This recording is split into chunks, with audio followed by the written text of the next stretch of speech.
Hallelujah. Hallelujah. Praise the Lord. Amen. Hallelujah. Amen. Ya, ia le tua le nei tai au.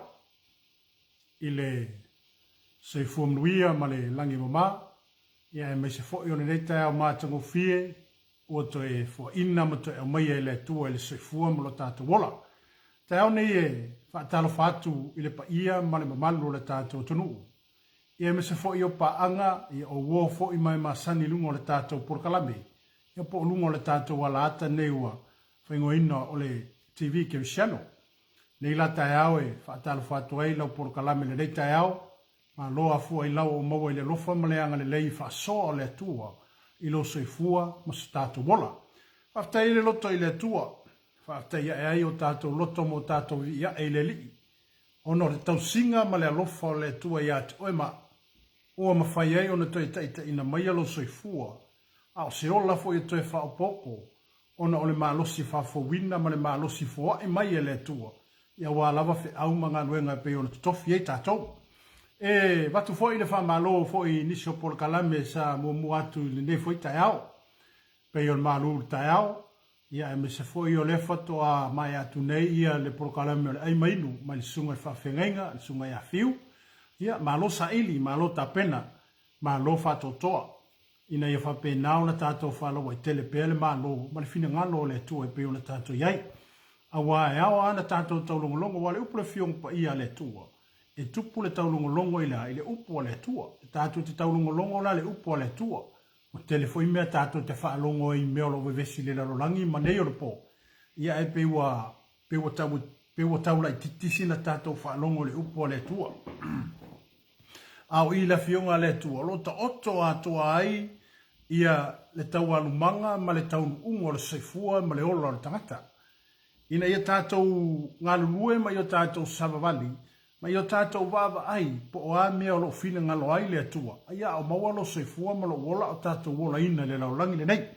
Te aula le nei, ia whatalo whatu lau prokalame le nei, po le prokalame le nei o ta ua wha upuina, wha pea po ua wha ingoina. O le wha o le tanga ato toa, po le wha o le tanga wa umana tāpina ina e le tua mo i tātou. Whatalo whātua ila i ati oe po whea lava le tafo le larorangi o lo e maua mai ei le tātou porkalame le netai au. Le fo i se vaenga o le larorangi o lo whape nao e nopi e iai. Ia whatalo whātua i ati oe netai au le suafa manu malo i su keriso. Le suafa valea o whape nao na tātou le lei ai. O le suafa i leo mawhai ei o na tātou mafutai, ma tātou whilo iai.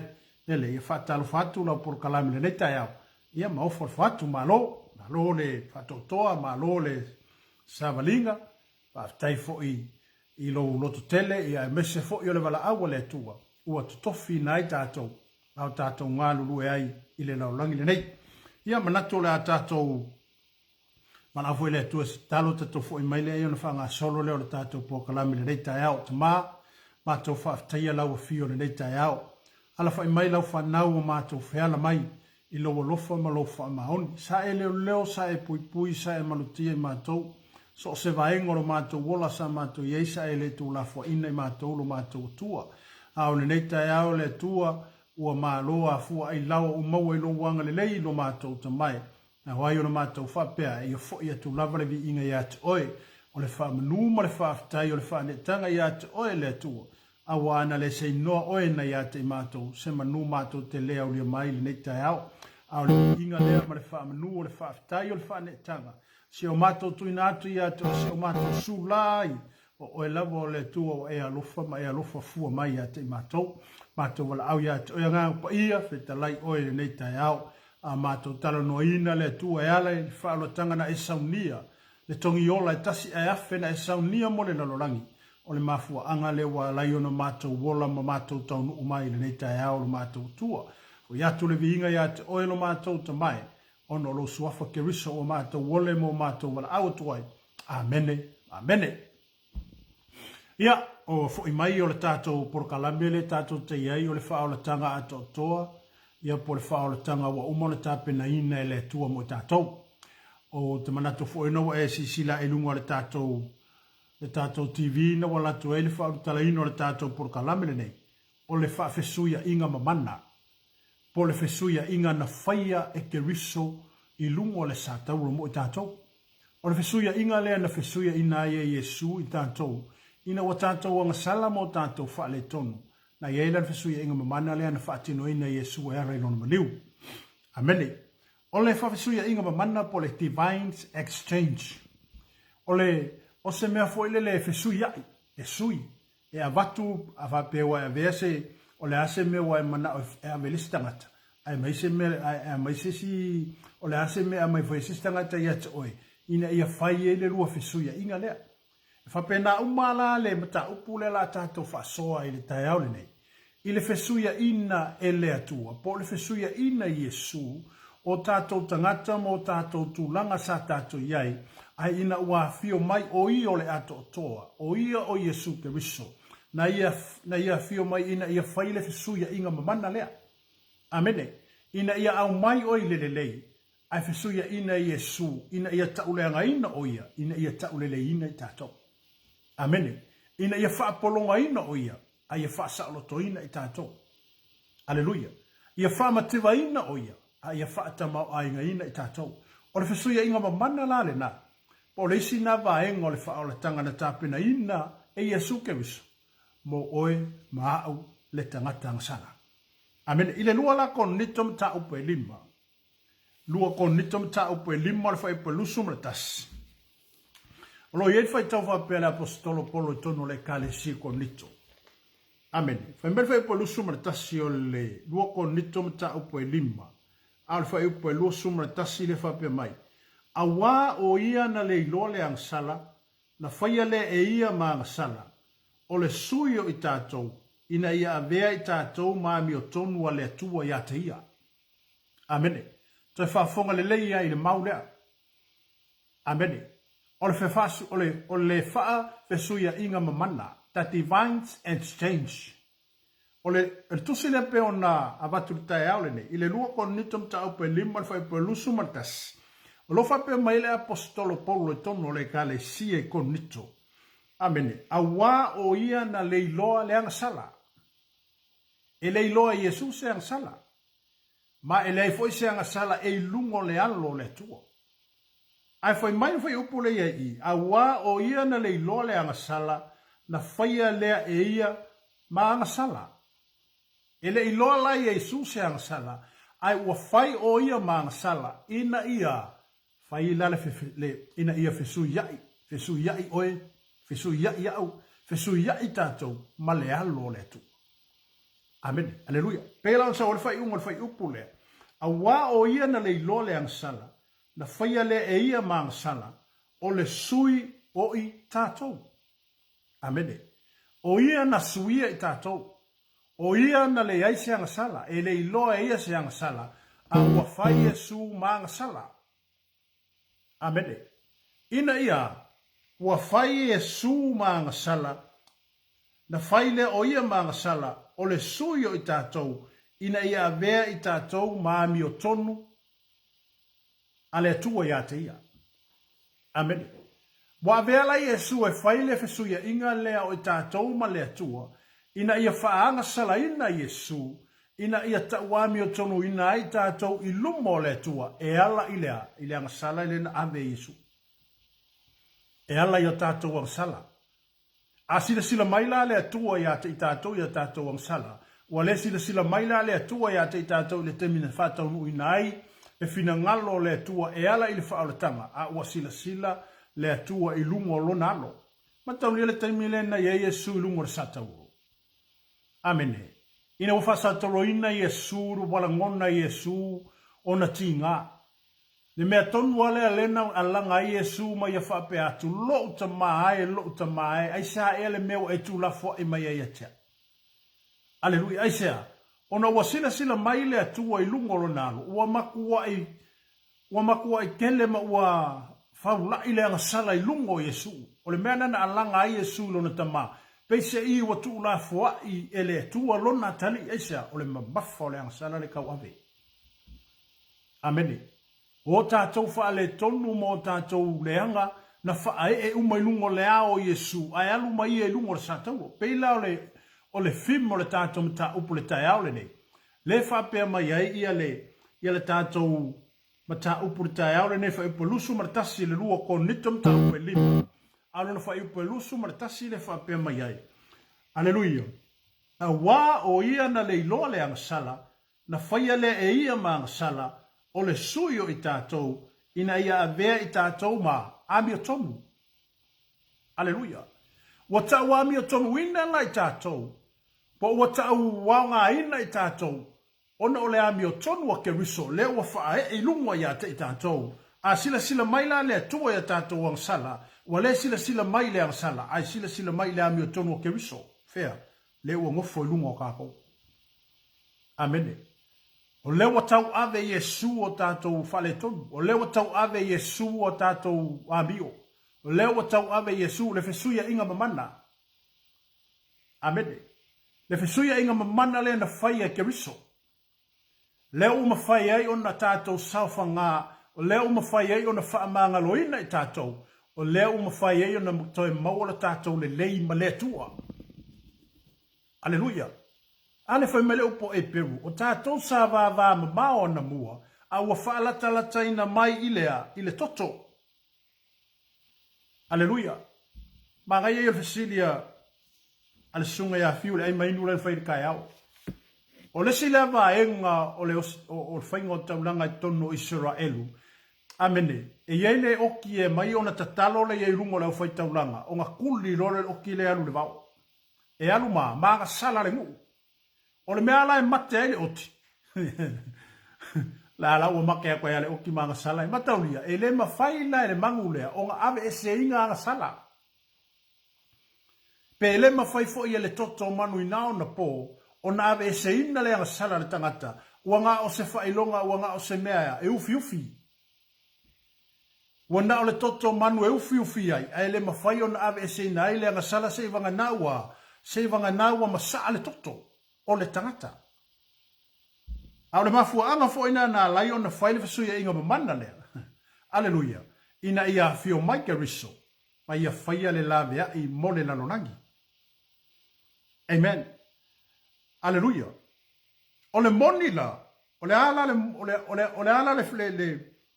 o a moni o le fatu o le tala le. O le ala le moni o le tala le. Amen. O le ase mea moni o lo ta oto te tonu o le tala le.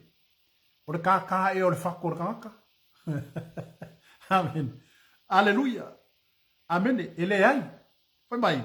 O le fatu o le tala le. O lo maua le nei fai upo a wafoi. O lo moli mai ai le manatu au tu o le a. O le fesuia inga. Fesuia inga mamana. O le a tonu a le fa fesuia inga mamana. Fai mai, o le a mawhai. O le a mawhai o na tali le nei fesiri ni fai upo se lua. E lua la fai upo mawhai o na tali e fesiri lea. Aleluia. Ona o le tango leo le atua i mea le lei e te tau mo Yesu. Ona olono si tai male lea nga sala. Ma ofo ina mai mo i tātou e au noa mase to tongi. Po o si tauhi. Amene. Aleluia. O le sei enga mamana la le na whaia ele e ala le maleo ke riso. O le usi tai la o Yesu ilona tama. Na mafuai o na hepepe na mawhai e o na tupu le moni leo le tala le lei. Aleluia. Amene. Awa o le sitai ma le lea ngasalo Yesu. Ma le ofo ina mai mo i tātou e au noa ma se tutongi po o se taui. Pe a fai. Pe a fai tātou te whaatu o tuaina ke riso. Aleluia. Amene. O le manatu wha avai la ma le ta iala o le tātou ma ta upuri tai aure nei pei o na fufola atu i le amatanga. O nei nā le lua ako nito ma ta upe lima wha upe lua sumartas. A wā o ia na le ilo le angasala. Na fai lea e ia maa sala o le sui o i tātou ina ia vea i tātou maami o tonu a le atua ia te ia. Amene. Wata wami o tonu ina oe. Wata wami o tonu ina ono o le fesuia inga mamana lea na fai a Yesu. Amene. O le fesuia inga mamana lea na fai a ala le maliwa ke riso. O le fesuia inga mamana lea na fai a ala i le tupulu vanga o Yesu i le vā o tātou ma le atua. Se ia toi se so o le tātou relationship ma le atua. Aisea, ua vālfo ngā vā. ina wanga sala ma fa le tonu le tangata ele ngofo ai pele ia fio ai le atua i le mele aisha e ke ngo ele fia pupula le akua i seanga sala amene ai no toya fio yesu ai no toya fio le atua i lona mamalu amene ona no foi le o tangata i a wo yela le cap i le vale wa va le fonga va ai le va tato ma le tu ai ole fio mai o yesu mai a sau ko e fai le fisu ia inga mamana le se ia toi tu mai tato wanga i le tu ma si toi fa lata mai tato si tato toi ma futa fa tasi ma le tua i lona mamanu amen alleluia i te taeola le nei, e valu ni vaenga o te fia whaasoa i ate oe. Amene. Pe o te fia tufai fo i ate oe le taeola nei, e ala i whisuia inga mamana ia na whai e ke wiso i lunga na sātauro, molo tātou whaola tanga. Amen. Amene. Mua. Whai mai, wa tau ave ina i e su le tātou whaasalanga, ai ofo ina mai a te i tātou le wha ma maino o tātou wangsala. Amene. Alleluia. Wa taua veina Yesu le tātou whaasalanga. Ai ofo ina mai a te i tātou le whaamamaino o tātou wang sala. O le visili la whai launga le tai aulene. O le ale se e sengo le whaamamaina ma le whaamangaloina. Amene.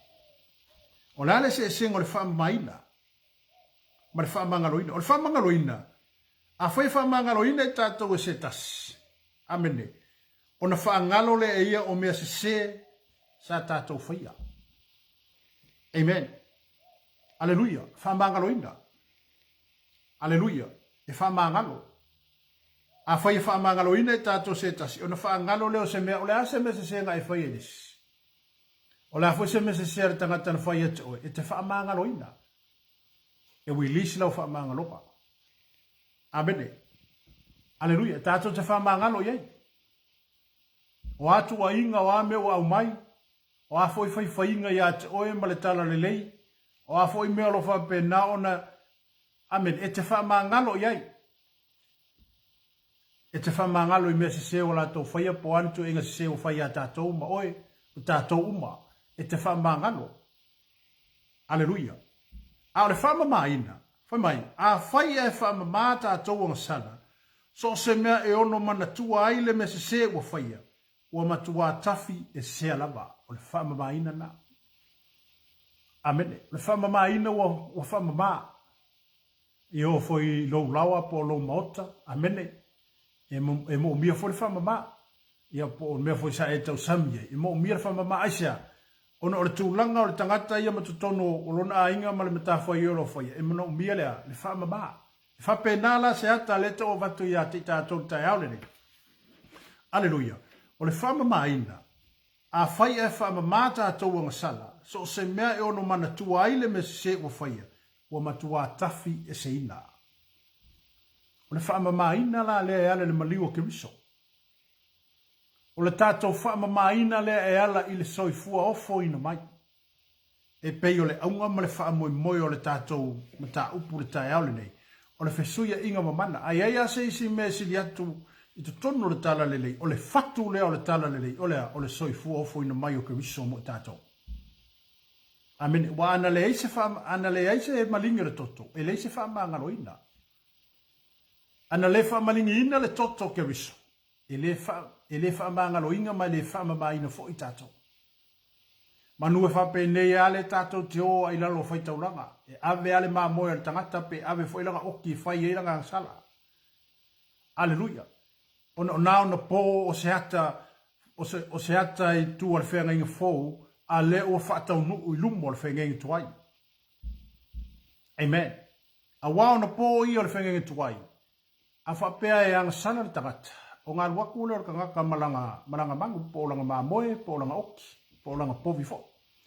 O le toto la le fasi, o na anu le marwhai taulanga i te tono le me sili o na pa ia, e ave ili taulanga le nu. O le sauninga fo ila o le avenga le taulanga i lumo o le atua, e le whakamala i fo ila le whai kaulanga e alo e ave. Amen.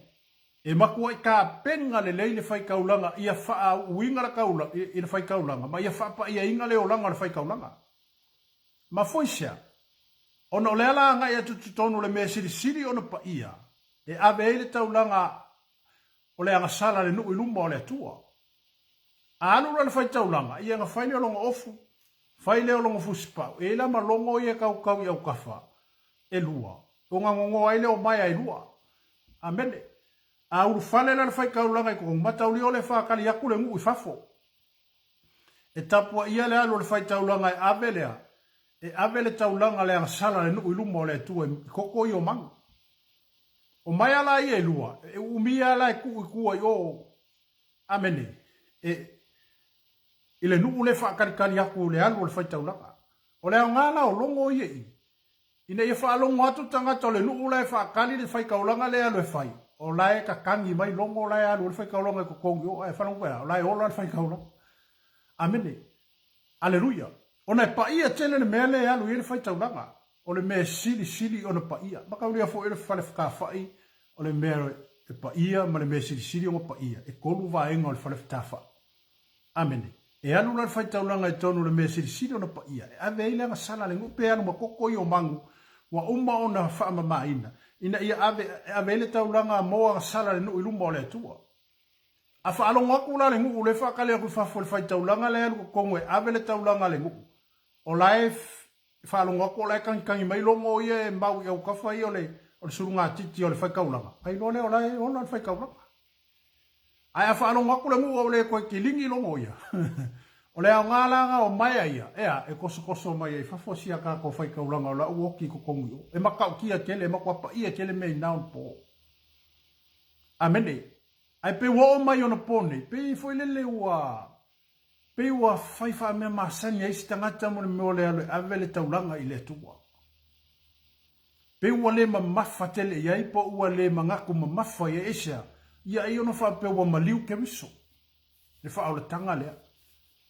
Aleluia. Au nao na po ele sanga anu se si ko kongo le besi sile na pa ia. Ai fa atasi le tau sanga o na ulufale le fai taulanga I te tonu le me e sili na pa ia. E ave ele taulanga le nuu ilumba o le hua. E makua I makau kia ma makua I ka penga I ele fai kaulanga I onga I lona tūlanga fai taulanga. I aua fo ini fa atamala le fai taulanga I lona tiu te fai ma lona matafa I oia te tauna whaatino, I le taimi e alu ai te tonu le mea siri ona pa ia, e ave ele taulanga I luma o le hua. E le sanga alu la se si ko kongo le mea piko siri ona pa ia, wa atata uo I tu o le whengenge tu ai, e kasi ale tangata e mawhai ona o lufale I te tonu le tau sanga tas. Wanga o le whai kaulanga. Amene. Ai peila na ufa so atu ia te oe le tai aule nei. I le whasuia inga mamana lea wa whai e ke riso. Por fesuia inga mamana lea na whaia Yesu e ala I lona maliu. Amene. O le maliu langa ke riso whai mai a, wa saelua I naile ia pui. Le mea la le sa va ai le mea pa ia ma le mea siri ona pa ia. Ua vaelua ina, wa le ko ise va aisa. Ua tanga oe, ua kanga ua ngā ulu fale ko kongo le mea le siri ona pa ia. Ongo lea, o le maliu o Yesu. Amene. Al sili e mawhaingo e koe alu se whai kaulanga le kaiminga e ki ka o e ingi au ni mea makua e le mawhainga e kau pe le mawhaifoingo o faso o ai ke sa sa a i e mea ke le sa sa a I si pe whaalungo a koe le ma waso mapusanga ka kalele a ero ke faso i o ai ke sa sa a i o le akua ai sea ona ua tanga oe ka ko ke uru fale ko kongo le pa ia leo le akua amene ua tanga oe, ua tanga o le mea sa whaasa I nao na pōre whengenga tuai, a leo ua makala. Aleluia. Aisea, fesuia inga mamana. Aleluia. Fesuia inga mamana. E peno whaasoa ma o tala noa ia te oe le tai aole nei. Amene. Whaakasi o ngā ulu whale le whaitaulanga I nao na pōre whengenga tuai. E alu e ave le anga sala pe ale momoli le anga sala le ngu ilumo le akua e ala I koko mangu I alu mga ia. Ai a le whapa ia ina le whaitaulanga e alu ma me ilumo le akua. O le ungafo, e oki fo I kongi o. Amene. O le au ngālanga o longo I le surunga kiki o le whaikaulanga. Ma mai ai e ngongoa I surunga kiki o le whaikaulanga. Afa pe wharongo aku le ngu o wa le koe kakangi mai longo ia. Longo winga wa. Wa umar whai kauranga I kongi. O le au ngālanga o mai ai. Kosko mai whawhaisa. E le mawhainga enta se si ko kongu o le precious o le hua. Amene. Aleluia. Ai vasuia inga mamanana na whai e Yesu. Lunga lona maliu. Po lunga. Po le maliu o Yesu ke riso. Ua saelua ina aile ia pui pui le na va aile me pa ia ma le me siri siri o na pa ia. Amene. Ua kanga kangaka umai ko kongo le presence o le hua. Aleluia. Ua tanga oe, ua tanga a, ua tanga I tātou umai to tono le mamalu o le atua aisa ona o le fesuia inga mamana. Fesuia inga le na whaia Yesu. Amene. Aleluia. O le whama maina. A whaia e wha mama tātou anga sala. So se mea e ono mana tua ai le mea se se ua whaia. Whamela ia lea, ua matua tafi e sea. O le mea lea ua whaia e le toto o Yesu mo I tātou. Aleluia. Amene. Le ala lea na saunia ai e le tua lona alo e totas. Po le mafua anga lea na lai ona au mai Yesu ke riso I le lalolangi. Se ia whaia le tongi ola, ma se ia whaia le lavea, ia wafa pe, ui umakangaka I le mea lea. Amene. E whaia singa whainga kā ke leo o saunginga I ngā ong po. Aero makwama manua. Amene. A lea la ua liu tino mai le upo le atua, ma ua saufo Yesu ke riso I le larolangi le nei. Ina ia whaataunu ina le fina ngalo lo na tama, peila o le maulea tātou talnoa I tae au le nei. Pai meile kon lito, a wā o ia na le lole ang sala, na whaia le e ia ma ang sala, o le suyo I tātou, ina ia vea I tātou māmi o tonua le atua ia te ia. Amene. A fio mai Yesu e suyo e. O oe ka kaunga oki, o oe ka kaunga oki. Alfa suya inga le na whaia Yesu e ala I lona maliu, ua ele oki ai, ma ule oki ai, a ua whaahe e umoilungo le ao Yesu. Amene. Ua whae e uma lungo le ao Yesu anga sala, ma wha le tonu o le lalolangi. Ai amo o Yesu, mea ngā inga amo ma Yesu longa sa kauro. O ma mafa ma ki ngā, amene o tau e munga, ma whaiwhainga, o ame uma na whae e uma lungo le ao Yesu. Ina ia, ta uami o toruina I tātou. E leisa kako uami o ko. E le ai ia ma se tātou e ami o tonu. O na loe whata oto le fionga le tua. O le tātou ami o tonu e pisipisi e peo I o le mai. Ai wa fio mai le ana le ami o tonu. Wa wha ami o tonu ina I tātou. A tātou whātua tua na ina mariulea. Ma tātou tali tonu I le whaamanga longa ma le whaamamaina na whai e ke riso. Wa ta wami o tonu ina I tātou e ala I le maliu o Isu. Amene. Aleluia. Amen. Pero vang mo mua na le tātou le sona whai mai. Ua tau ave ina I Yesu le tātou whaasalanga. Ai ofo ina mai a te tātou le whaamamaina o tātou wang sala. Amen. Tau ave Yesu o tātou whaasalanga. Ave Yesu o tātou leanga. Ave Yesu me umasa tātou whapenao na tātou whirisau noa I le lalolaki. Ai wafo ina mai le ami o tonu a ke risa lunga ia te tātou. Sila mai la le atua ia te oi. Wale sila mai la le atua I lawang sala. Awa sila mai le atua I lunga le ami o tonu a ke riso. Roi lunga ia te tātou. Amen. Aleluia. Amen. Ia, o le si vaenga whai mai. Ia tātou su e mai loa le lei. Mea lo tua ia mai e ka kore ki Apollo. Kia ngai kore mea lo ki Apollo kau kuwai. Aleluia. E kau kuwai ia ki oi. E kau kuwai. Vai e kau kuwai le ai o mai kai minge ia le ai kau kuwai ia. Le amatanga le fōwhanga le tua. Nga kau kuwai e eva ia a kamu e kau kuwai e. O inga kau kuwai e eva ia a kap. O inga wakwa mai. O eva anga sauwhai mo ke ai fuale apa. Ai whauku ia eva wha mai eva. O le ngaka anga sauwha o so mai e kia umore. Mora kau kuwai. Le ala e o mai ale kemingi. O le ala ka ke o ai ala le mea kau kuwa. Amene. Aleluia. E le mau ki ngoa. Amen. Ai pe ole si va inga le foi mai. Ia su e mai lo le lei. Mea lo tau tua i mai ele ti Apollo. E ese mai mea lo tala noa atu ai pe convict le nganga pa ia. Amen. E ki whalongo le lei ala, ese ala kau kuai ar ki Apollo. Ese lau whaalongo ile whekalai mai le nganga pa ia le kua ia kako. Ese. Ora kau kuai ar ki Apollo e mawaro oe kuai lesi. Aleluia. Ole ka vilinga langa le lo langi le kaimiringe. E ke mu se ka le me sa fa bei o ha o le ngo amen. O le ngo foi el mele o le ngo ai le amen. O le ngo la ku kon pusa ai fa sima morko inga nga e ke mu se ka o me nga ai se ya inge ke o ke ngi ai pe ke o fa si ai e o mai ala le aso le nei ma le taimeni o le aka ko ke o le me nga ko ku e kau kua i solo, e le lopo ai e kau kua i ele meleng kupu. E le lopo ai e kau kua i ele meleng whare kom. O le ngā luenga ngā le ki Apollo, o le ngā lue mai pēa, ma ngā lue mai pēa, o le kau kua i mai aki, o le kirisiango. Amene. Ia tātou i loa le lei mo tātou mautino. Amene. Ia su e mai loa le lei, mea o lo tautua i mai e le ti Apollo. E ese mai lai mea ia, le kalangoa mai ei, pe convict mai ei le nganga pa i o le kua ia kako. Amene, a whapea fo e whafunga marikai au nge o ngā eke fo e me ngar kau kua.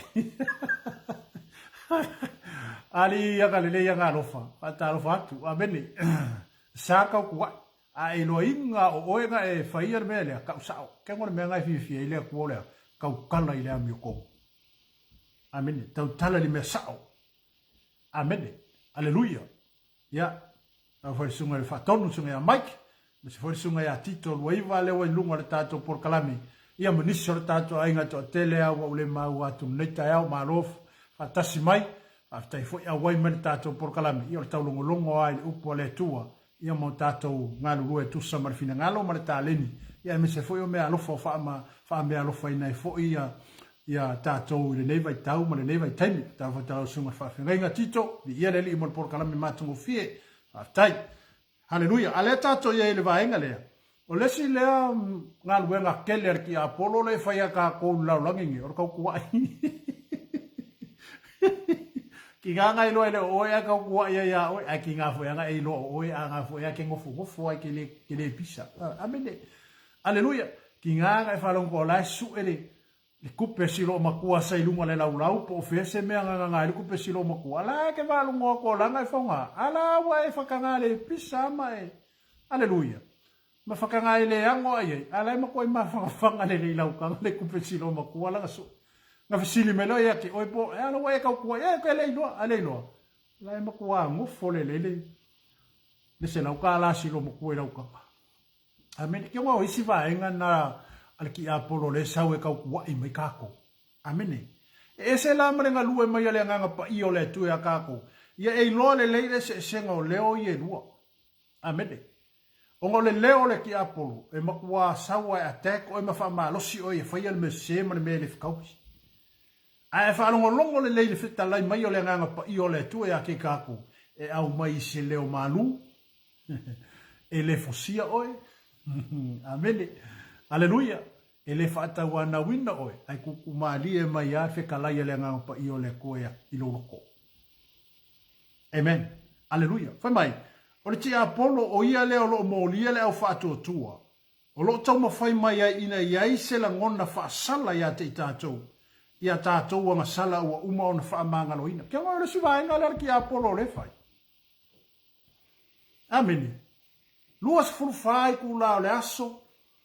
427 amene fiku aso le vai aso lua su fai kula o le ngā lue ngā le ki Apollo le fai ngā le se sear ke le siango ka moi. Amene. Aleluia. Ngā le whale komu ar ke le siango ka moi ruma o le akua le poki. O le ale le whamauningo ala utala le. Ka lio fole kala ia iopo. Amene. Wo e malamalama ia. Vai ngā lua ilu mo le kua whai ei, le kua wo vai ei opu makua ke lea le whakua kua la ie whamele a kua, whakaka le kua e alu whamele kua alu iei, pawale me ke le pule e olonga ola e le se ola oi. Amen. Ioi. O le siva inga ngā le ngā lue mai eile le ti Apollo ya kako. O le, kia oi, e pengo whai aku ia ki oe le tele o tātou pokalame.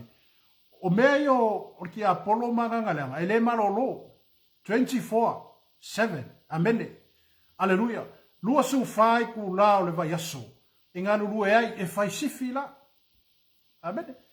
Mai isi kai au le ongo le lua. Sau lesi le lua e se fulu. Lesi se fulu le ongo le kai au. E ngā lulu e whape ngā ngangangi esia. O ngā e maku e makau kia inga ia lako maku a whaakama. Ia ore ke siamo. Ma whape ngā o ngā maku e whaalea o ngā inga i kako. Amene. Aleluia. Ia le saarusunga ia mai.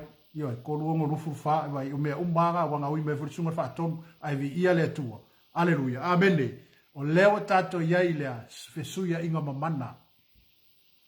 O se fesuia inga mamana te le ne fesuia inga. Aleluia. O mea la iar ki Apollo le saungi e ave ka ko inu mo le kua. Ngale se sea o ka ngaka keri siango ka moe. Mai le tua lo wakali ila le wafale kongu. Lo wakali ila le wapalau vale kongu farfenga mwenga. Amen. Aleluia. Lo wakali ila le wanga oi. Amen. Lo wakali ila le wafale kongu ame wa kukupu wai. A le ma ngai o le mera lo kwa lai ngofo le lo ia. Oi. Yesu Keriso. Amen. Aleluia. Ka mo e akula ki Apollo fai aku ile akua. O le akua la saulo nga fai unga e kulo i lunga Yesu fai mai lo tama ai ku ye se vangoa. O lo wakali inga o mali wai. O lo wa fafinge nga sa nga masa ai lo koko. O lo ainga nga fai ele fesuia inga mamana lea. O le tangata lea sa o mali wai lo ka mai se koe ku ye se vangoa i lo wakali. Amen. O kale maa ia. Le tangata o lo tupuru vanga i le vā o ka kouma le kua. Amen. Le tangata o lo tupuru vanga o ile lo ia le o Kristiano, o Yesu Keriso, o ia le o lo le kuka makau o le kua. O ala kai mea lua koe le ki Apollo ma mamoli aku o ka ko whale kongu lumo o le kua, ma mamoli ako ia ka ko wami o le kau lumo o le kua. Ai ku le alo le tu. Ai tu lunga Yesu ma ia whapeane lo tamai. O lo wafafinge ngā o mali wai. O lo wakali i ngā o suia lo ngā kūranga. Amen. Aleluia. Amen. Maa ia le pese voile lea. Yesu na sui, sui tulanga, ia te au. Yesu na sui, sui tulanga, ia te au. Le mana olona lo fa maoni wana sui ai lo uolanga. E vai le manga ia ngapisi. Amen. Aleluia. Le tangata na suia oi. Le tangata na suia le fesuia inga mamana le na fai e ke wiso. Na ia whaola ina mai ei tātou, ma ia lawe ina mai ei tātou mai leanga sala. Ma awala sa tātou uiai. Amen. Le ngaruanga ngari ki Apollo le whai le kaimingei. E leo kumama inga i kākou ki Apollo. Amen. E leo whakamala whari ki Apollo i kākou ole kau ki oa i lea kua. E leo koe popole ki Apollo i ka ngakalaila o langi o langa ia vahenga. O e wakuai pesa kangi o kou ia ele kele pole kele ia wa le o ko ilalo la pureanga ar kanga le au kanga kai o ke fa sanga sanga yo kanga kai e ameni kanga kele sango ia ele ko mama ina la ka ko ki ato so se kemie ke aloi e maka ia oi o lau kau kala o lau savali o lau mingoi o le ka kau kala ngoa wa me uma ka ko ke e maka ka ko ka manga i ke biu ameni e le mawhainga sepur wa ia kamanga ia kako. Aba foi la so ese me foi le kaulenga ngai kako i rumo le ku. Aleluia. Amen. Langa ke so ese me kau fa kau va ai ngai kako pe kaulenga ngai kako i rumo le ku. Amo wala se me le ngai kako, kamoi. Halu la ko i rumo le ku ka wai. Aleluia. A wai le tangata le tu purvanga mo tanto. O Yesu Keriso. O ia lava o le alo e to tasi o le atua. Le fesuia inga mamana lea na ia whaia. O le fesuia inga lea na whaia Yesu lungo o le satauro. Amen. Mo tātou wola mo tātou sauwhanga ai. Amen. Mai o le toto Yesu. Wa tafi e se ai mea o maana tātou whaia. O le mori mau wola lea i le laulangi nei. O le mori mau lea lea tua i le laulangi e ala i lona alo o fo ina mai. O Yesu ke miso. O le toto Yesu, wa tafi e se ai mea umma. Amen. Ne tātou whaia, o na o a tātou angsala. Amen. Aleluia. Waengai lua, whai mai, wa tau ave ina Yesu o tātou mai mati ngā, ai ofo ina mai a te i tātou le wha malo longa, ma le wha sao tonga. Aleluia. Amen.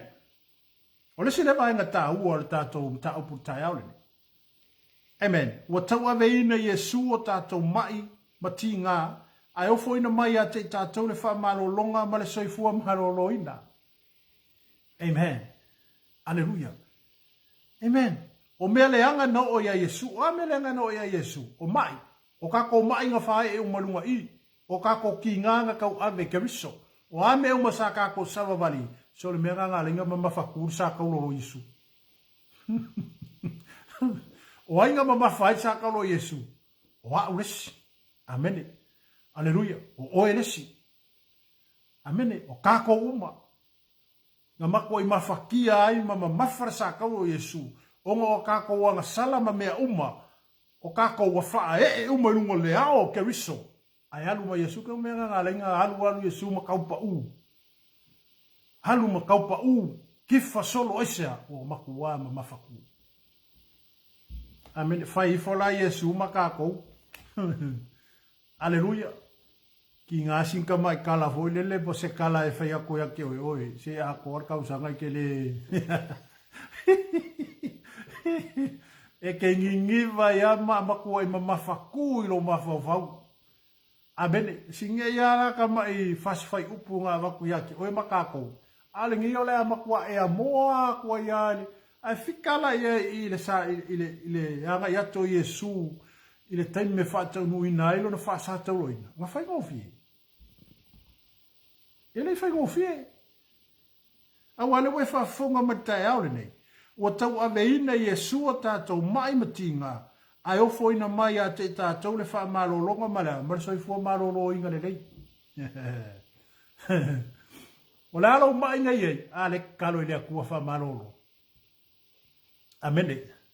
O a tātou tingale e, a le tātou te ole a Yesu. Amen. O mea umanganga ave Yesu i lungo le sātauro, e ale i whaalo tanga ato o toa le na tāpena ina mole lalolangi. Ua mawhai ei o na tātou sauwhanga atu, po ua mawhai ei o na tātou uru whale atu ila manuia lea. E ale i na tātou whaatua tua ina o le maliu, ma le toto o Yesu ke viso. Mea ngai lenga ave le whaalangilangi lea Yesu o le tamai maa moia le tua. O ngā kako koe o le whengen kuai, o ka mai maa moia ngā o lako koko, ngā mai. Ave leo le kaulanga le ngue ave i lumo le kua. Lea lawa sui mai la whesuia inga le tamai maa moi, a ngā i whaasingo i lumo le whengen fau, e hala le tamai maa moia le tua le nusia, pia whaapea mai ei wane, whauta le tamai maa moia le tua na tea, ave se ina le sala laula. Amene. Le tamai maa moe leise ila, tamai maa moe leise pona, tamai maa moe leise ang sala, ai peo le tātou mau le tai aule nei, ua whaanga sala ina o ia, ina ia ta uami o tonu ina i tātou, i le atua i lona maliu. Aleluia. Amene. O ala mai a kako keia, wa umakau ave le hua, wa umakau ave Yesu rungo satau. Ai whaafonga mawhirtai au nei o iso mai, o ari o whaafitau. Aleluia. Whaatua tua matali tonu i le mana o Yesu ke riso. O i o le li o le ola. O i o le na ia tau ave ino tātou mai. Ai alu le tusia i seil matau pa lima sumar tonu. Oi mai, o na whaalava lava i malo lo ai tātou. Wa ia tau ave o tātou tinga, wa ia tau ave o tātou whaanoa noanga. O leo a inga sei o na lunga lea, wa malo lo ai tātou. Ai whaafonga foi mai tai au nei o e maua se mai.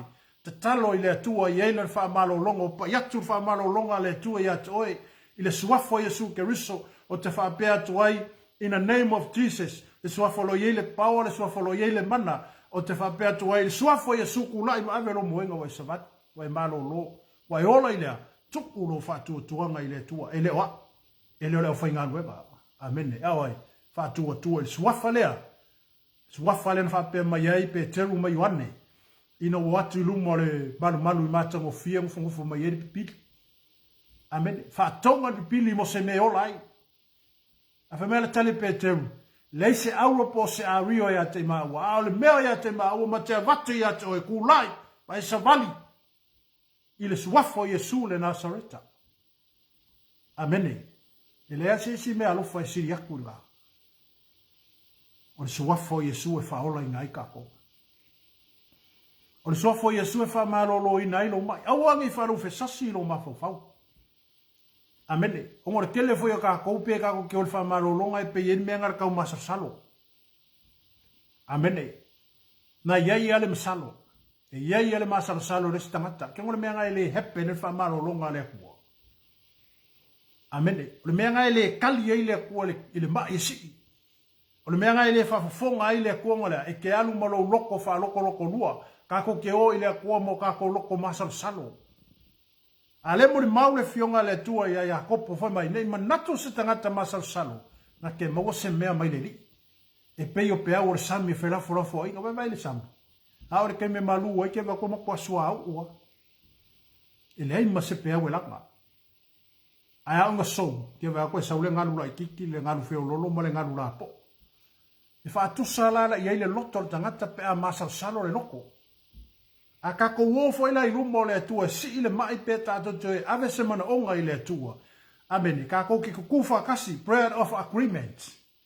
Ora ka kalo kufa kasi, mai lo loko, avaku lo loko, kako kufa kasi si ile mai rumo le atua, ele pingia kali le atua. Amene.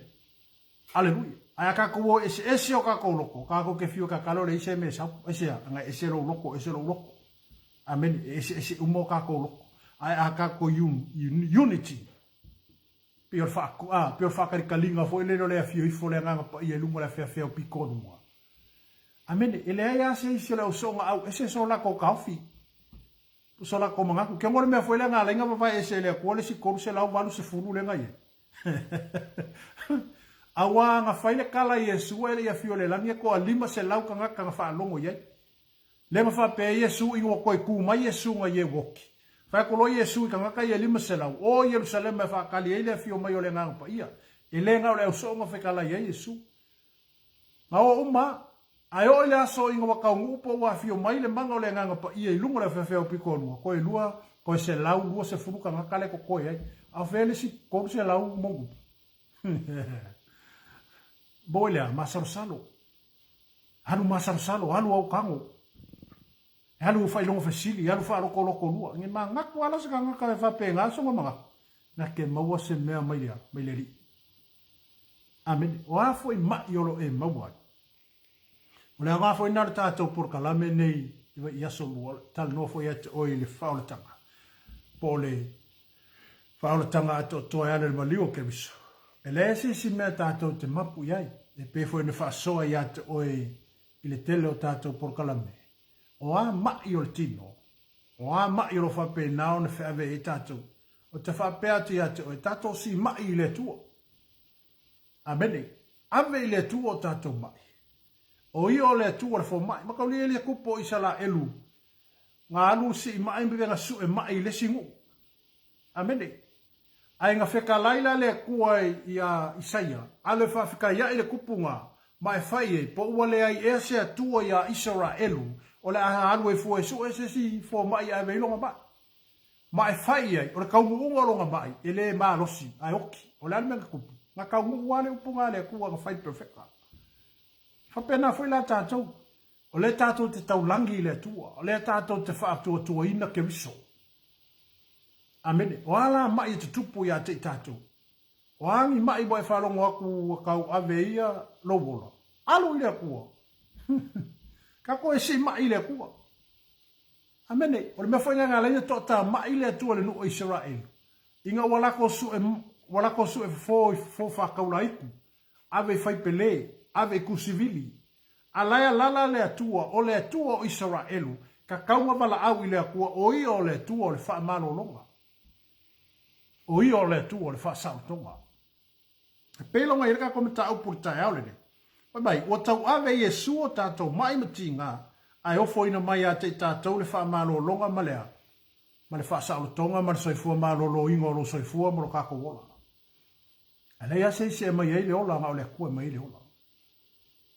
O ia mai ele ola, o ia mai ele tātou manos. Awangi mai ke vai akua kauanga luangia ma ua whape ngā whaale kongo ele soifua ma le ola. Amene. Ua ke avengi fai pelepe, ke avengi foi ke iloa e koe o mai engi sia nganga e koe wha apolonga oe. Aleluia. E uka ke avea, se ilumo le akua. Aleluia. Iei tangata o umona tofia ine le atua o latau mea lofo le wha amalo loina, sunga e wha whengainga. E latau fo i wapatino i aile ngā luenga wha whaola ma le ngā luenga wha malolo. Oe ave iai. O lai ate i latau le mea lofa le atua e wha e lima ma wha malolo li suafo Yesu. Aleluia. Amene. Wha mai, o mea le lei wo o mai a te i tātou. O a mea le lei wo o mai a kako. Se mau mea le lei.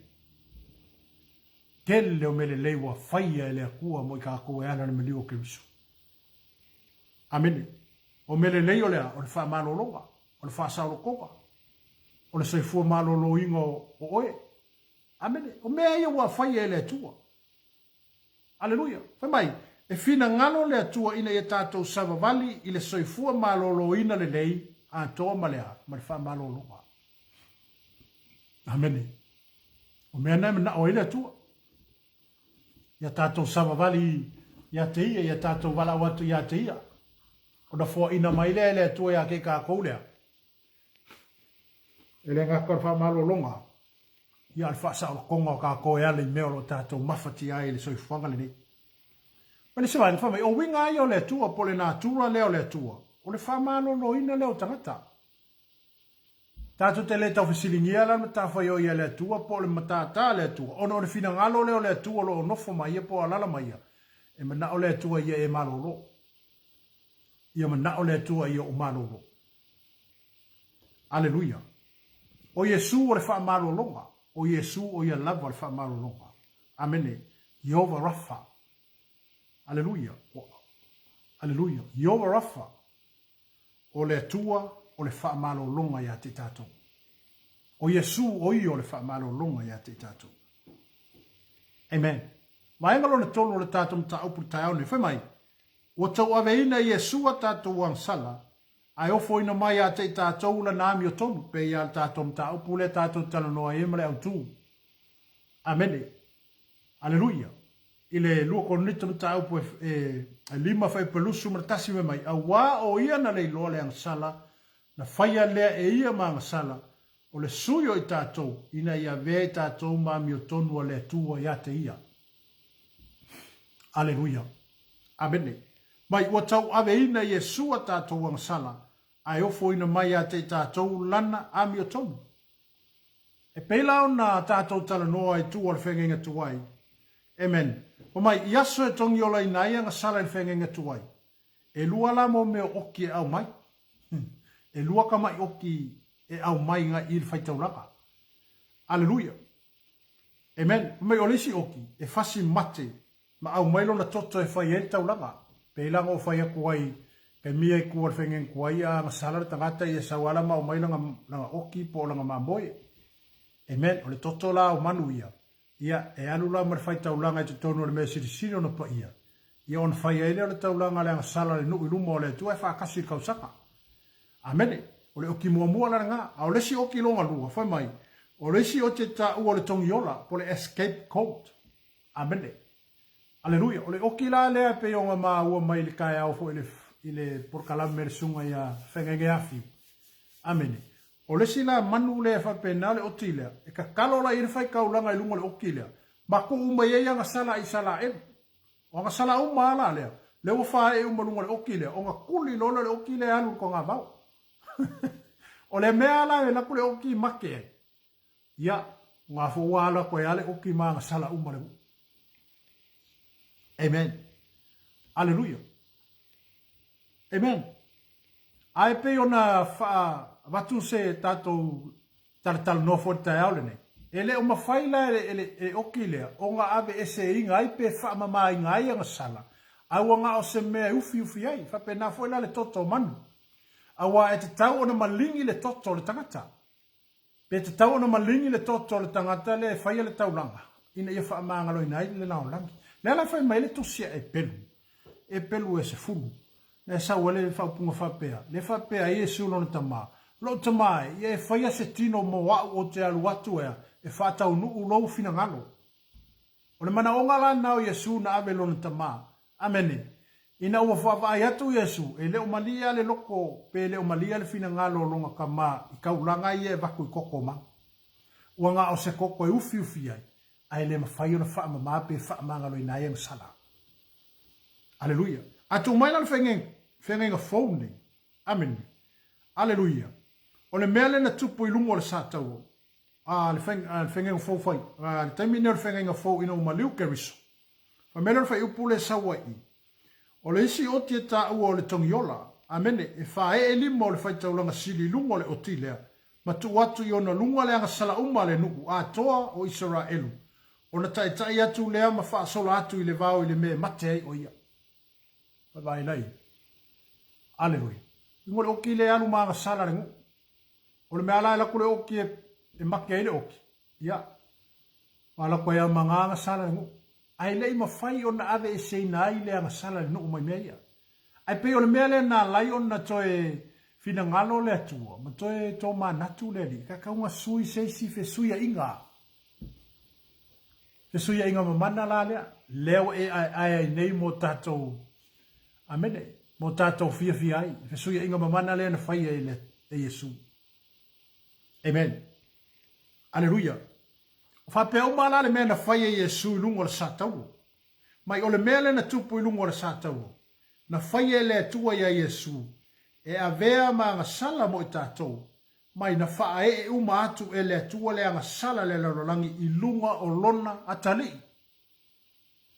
E pe alar faa e nga e le fai kaulanga o nga sala le ngu i lunga o le okira makuli le vau. E faa pe na fo i le faa e nga e le tua o anga sala uma i tātou. I lunga o lona atali i o Yesu, ai alu mai e lunga sa tau. Amene. Me mene mai sau, mene ngani i kai au. Aleluia. E te whawhetai ai le atu. Amen. Mele au mai e sau pati na e te whapea ai le atua whawhetai. Di ia oelo mātou te mai. Awa ana le sei noa la le fuafuanga poto lea ma le tō whama mau. Ma le whautautanga lo loto le atua toi wheliwa ina ailo na fina ngano. E ala i lona atali e to atasi o Yesu ke riso na fio mai e toi whaile whasuia inga mamana lea. Ia se mangua whapenge ia o waka kōle lai il mea le kasi. Aleluia. Ai o le whaolatanga ato toa le na whaia e le tua mo i tātua. E ala i lona alo o Yesu ke riso. Le whaolatanga mamana lea na whaia i Yesu. I lungo le sa taulo na whasuia ina ai mea uma. Na ia avelo o fukuai e fo inga maile o fau mo kako. Amene. Aleluia. Na ia avelo motiva e fo ina maile magoa. Aleluia. I kere whapea kurai, ke le ami ke magoa ai, mau oi kupe, mau oi manatu, mau oi langona, amene. Aleluia. Mau oi, aleluia, so se vaenga o lo soifua, o mea na whapea nano fo ina e ale ni maliu o ke riso mo i tātou. Aleluia. Amene. Ma ia malama i le ami o tonu. Io tātou malama i le ami o tonu. O le mea alofa fua i fua. O le ami o tonu o ke riso. Watu ina mai mo i tātou. E leo sa tātou wami o tonu. Amene. Peanga kou wha pula aku ia ki oe ma utau wha manatu ma utau wha manino atu ia te oe. E le ai ase isi o kākou e ato toa ma sao lumo o le tu. Ai wala na ta wami o tonu ina i tātou. Ma ta wanga ina i tātou. Ona o ke riso o lana ami o tonu. O ta wami o tonu ina i tātou. Asi sina mai lale kue ke oi. O tangata ami o tonu. Amene. Aleluia. La amene. Paki e o lima mai whapea. Ele a kua whawhekai. ina maliu ke riso wa tawami o tonu ina ia. Aleluia. Tawami o tonu ina le tatou. Ina wa tatou fatu tua ina le maliu leo Yesu. Amen. Wa tawami o tonu ina wa tatou fatu tua ina le fesuia inga mamana le na fai ke riso lungo le satau. Me foi le na moni mau mai ai Ioane baptiso. Aleluia. Na sawe Ioane e mori mau le mana malama lea. Mana malama le pulatu, o le mana malama le fasusuru atu, o le mana malama le ina ia tala yatu. Ina ia tali tonu ai tangata uma ile mana malama le oai. O ke riso. Aleluia. Fatu tua la iai. Wa mele o Ioane. Ameni. Au ilato umo ina fatu tua matalia le mana malama le. Pena talia le fesuia inga lea. Mai, na ia watu ai lea manuia. Ina ia vei la toa o whanau le tua. Ke lau wha siau moni maule ke orkai auni. E leo whanga uma le kua le lalolangi. Na whai le atua le tongi ola mo le lalolangi uma. Nga maliu ke riso mo le lalolangi uma mo suyo tangata uma le lalolangi. Ai le o whanau uma le atua le lalolangi. Amen. O le wai whalongo le maule. Whamai, a oe na whatu tua. Matalia oia. Na ia a vatu. Amene. Awe nga whakua makalia oia. Na ia a vatu iai lea manuia. Ina ia avea. Whanongora whaipunga. Ele ngaka ia kalia whatuatua. Amene. Ona avea ele oia ma atalii po whawhine ma whanau aletu. Amene. O le ale wingo le upu lea. O e na whatuatua matalia o ia na ia watu e le manuia. Ina e ta ua ila atua whanau ale atua. Na winga e mo umia ka kou lea. Le kalia le whaarokanga lea. E mo umia ka kou ngau kalia le maliu lea. E mo umia e tātou na tātou talia lea. Le whaolatanga ato toa lea na tāpena ina Yesu mo le lalolaki. Amene. Le ke vai le lalolaki. E alofa le akua le lalolaki. Ai leo whanga uma le akua le lalolaki. En ke whaalunga isi ka e se fo i mea lai kalongo e la kaua kua. Amene. La ko ke le kare kongu fo i le mau lea. La ko ke le kare kongu fo i a Yesu. La ko ke le kare kongu fo i le maliu o ke riso. A o oe le ke risiano, ma o le ke risiano o whatu mawina e ale leo tali tonunga, mo lo tātou whatu o tuaina o le maliu leo Yesu. Mai leo Ioane le papatiso po Ioane le na tā la ina le mau i a Yesu. Amene. Mai, au i lato umo e ntalio o ia ma whatu o tua ilo na suafa. Na ia watu ai lea manuia, ina ia vea i la tau ma whanau. Tau whanau ina. A kako whakua kuala na mariu leo. Pa tātou whatu tua, i le whaalatanga ato toa lea na whaia Yesu nunga le sātou, o kau whanga winga oe. O oe o suri. Amen. Tātou tangata nu ese sa tātou le iei te tonu le whengainga lea. Ngā isala elua ma lea kua, uma. Aina wa tātou whatutua ina le maliu leo ke riso. Wa whapengao ka kala ile wa ngoa wa kako ulu whale ako ai ko kongo e ale lo tātou whatutua ina le maliu leo Yesu. O na tau whana wina i leo tātou waka ua lo kako o isi isala elu. Amene. Aleluia. Ka ua leo e o lea. O lea tali i marea whawhine. O lea koe ka ua e o skanga kongu ese. O lea koe ka ua kako i kanga ka au mau. A wata ua tātou o suli whātasi ma ke riso i le mea na fola ina. Amene. Aleluia.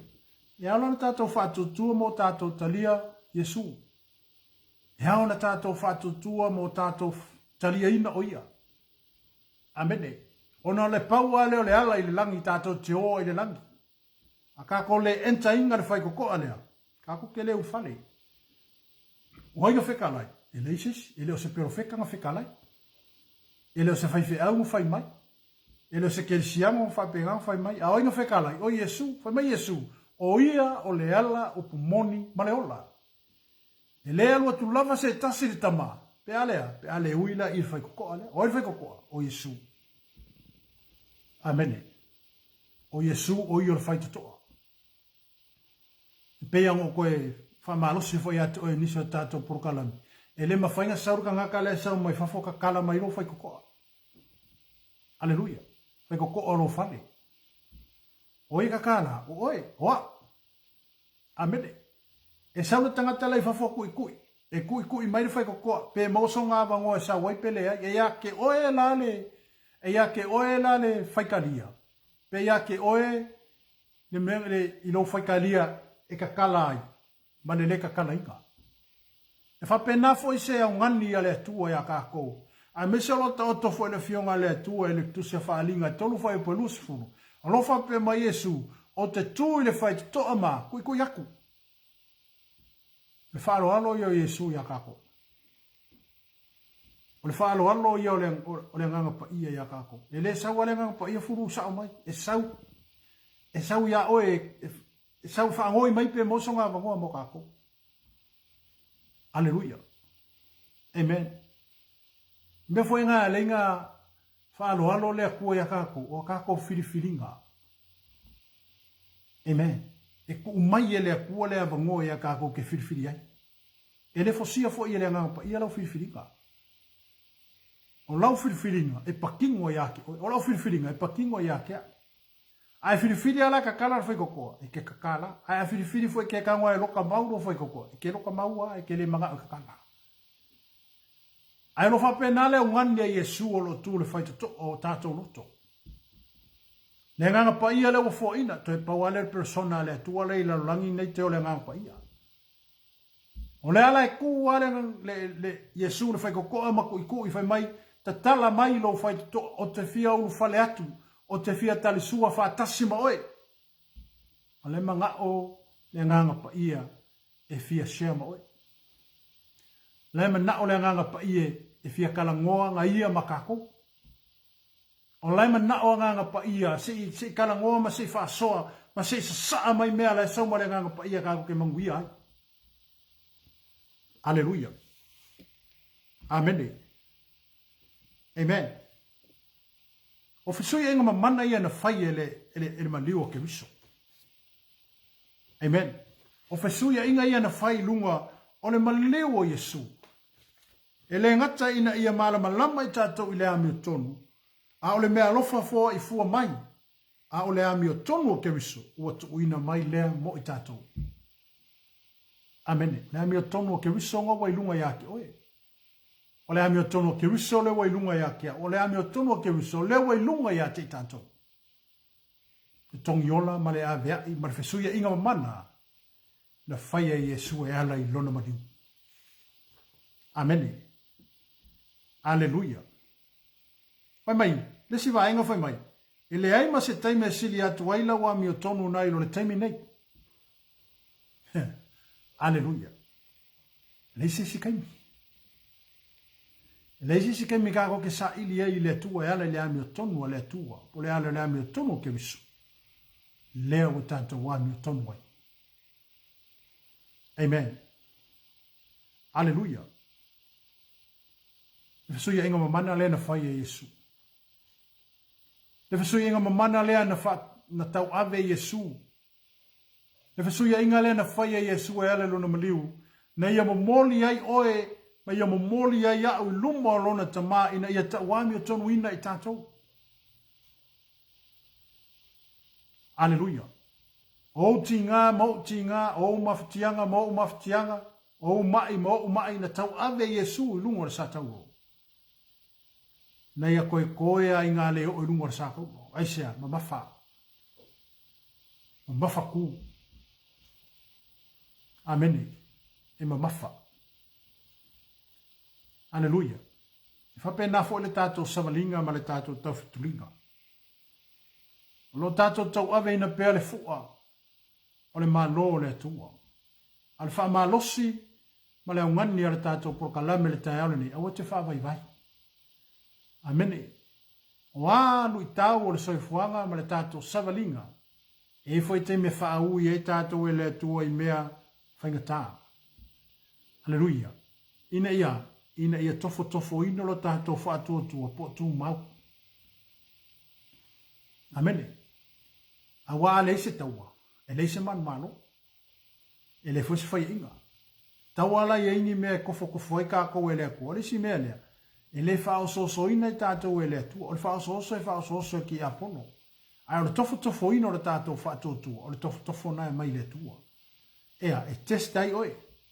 E tofo ina ia, po ku mauro ka ko whakua, po ku mauro ka ko karikongunga, po ku mau le malue.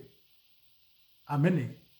Awangi fa malue ingor ka ko whakua, moro ka ko ku mau le kua, o ame e soa inga mai, o afo i mo meo peau, ma meo, ma hanga i mai le kaimirenge. Faith in God. Whakua i le kua. Amene. Aleluia. O tata wai atu i swinga wo o mai, ma mea wanga i mai, o le swinga o le lalolangi, o mea kukupo o leo ka oko fina ngalo o le tua e tono na fionga pa ia. E leila se ka mawhaingo kango e koe sui mea o whai e le kua, na o le tua. Amene. Ana wha maalosi le tātou porka lame le tai aole nei pei o na tātou i e tai aole nei. Tu mau. Tu mau ma le whanga e tia. Amene. A wale upo Yesu na whai ona so. A o le tu mau se ia o le wha wavau. E wha o la ina o ia. U mau. A ho o mai a le ale wala awa le akua o le langi fo ia le akua e lo so i fua mo so kako wona. Ma ngai le o mai le kako ke ku mau.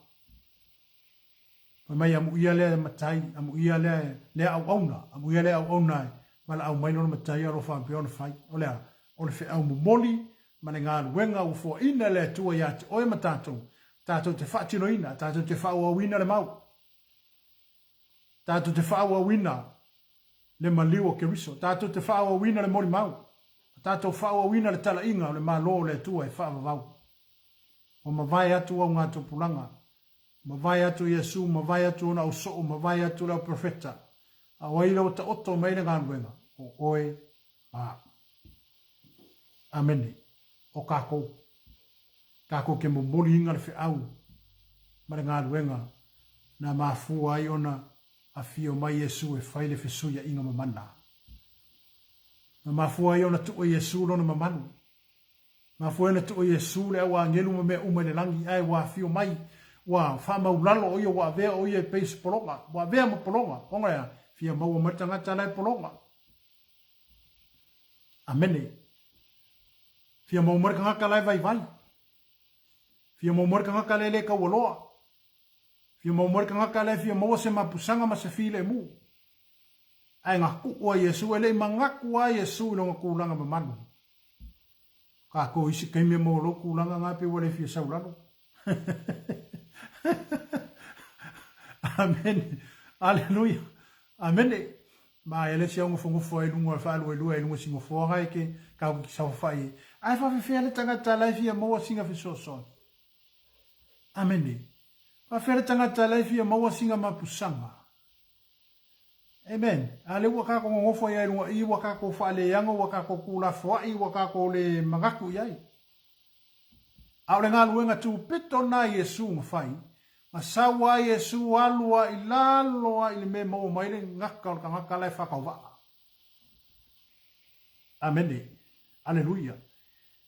Tu se Filipi lo matau pe lua le fa pe mai Yesu na fato o ye e u lava o yo le alo le tu ai na fa maulalo o ye i angelu me vai o siria kula angelu ya Yesu le kaminga wa sau Yesu e fa ka ngu le fina ngalo lo le tama mai ye sau e fa le fiso ye inga mana le amen pasirunga angelu pasirunga le mau pasirunga ka la e fio lolo ka mau ainga pasirunga ka lai ai sawa hanu le tangata o pito fatawa. Aleluia. Me fole fa mele apostolo po. E ka fi ani kema ia fa ye o musuyo ro.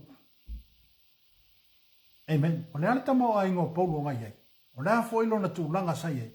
Sa le manatu Paulo tulanga ia ina o feliwa ina ma fesuya ina ala fesu inga mamana le. Na fa pe ile la ngono le apostolo. Ia vea o se vai inga ia mo mai se o vai.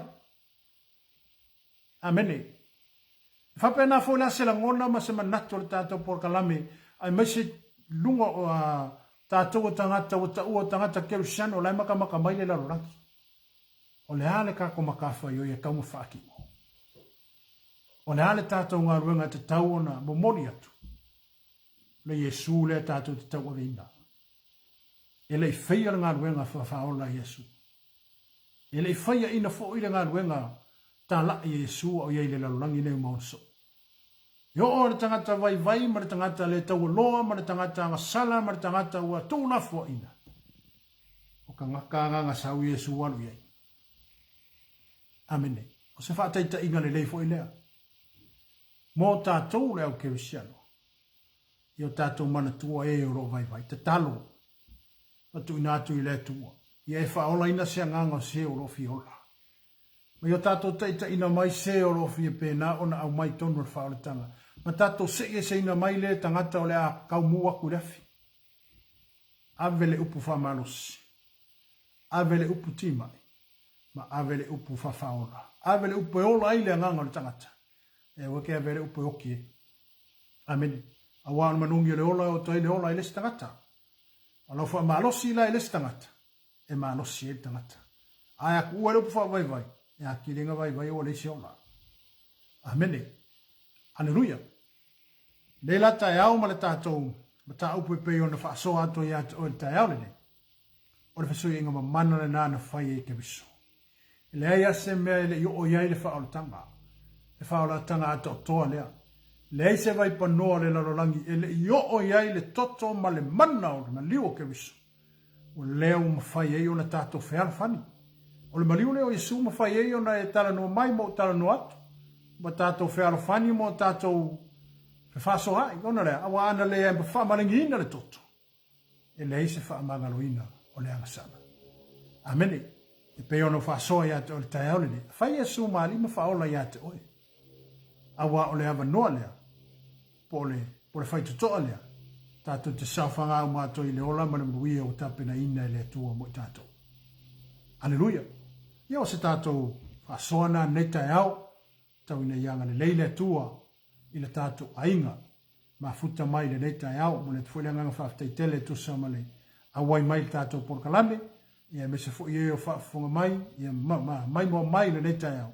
whaamanu ia tele le atua ia iaisia o ngā nei porkalame me whape nā o na tātou wa ngā ia ilumba ia me se le ropo oe le si tangata e whaongai le atua ia me se foi po oe foi le whaalunga mai o lo iaise mea lofa le atua ia te oe ia lo fae e leo lima ma e tatalo ma fa malo lo io ma fatia ai me se o lo fi mo le fiso soni aleluia tato por kalame la neta au tau ina ia le leile tua to mole te fo se fu mo le ola na so lua anga fo nei mo le so onga le tanto por kalame ia o le neta mi ia e fa to fa so fu atu manu e tele fa un neva yaso ai me se fo tape pina ngatu mo le sa ia e pele anga le leile o le tua fa tasi le tua mo to pena fo ona e fu ia le tua ia tato fo fonga uma ma ia pele man wi o le tua i lo lawa o lo mota e lava le meo e alalai ia pele anga le le tua tasi le meo te fa manatu ia te oi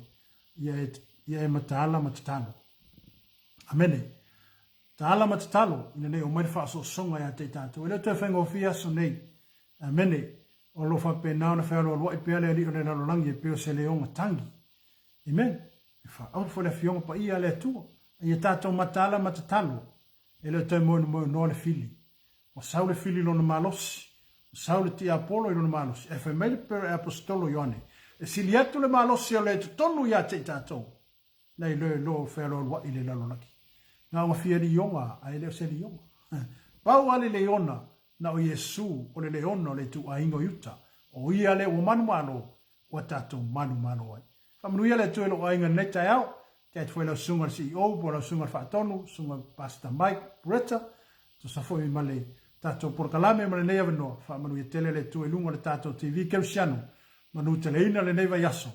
God bless you all, to God be the glory forever and ever. Amen.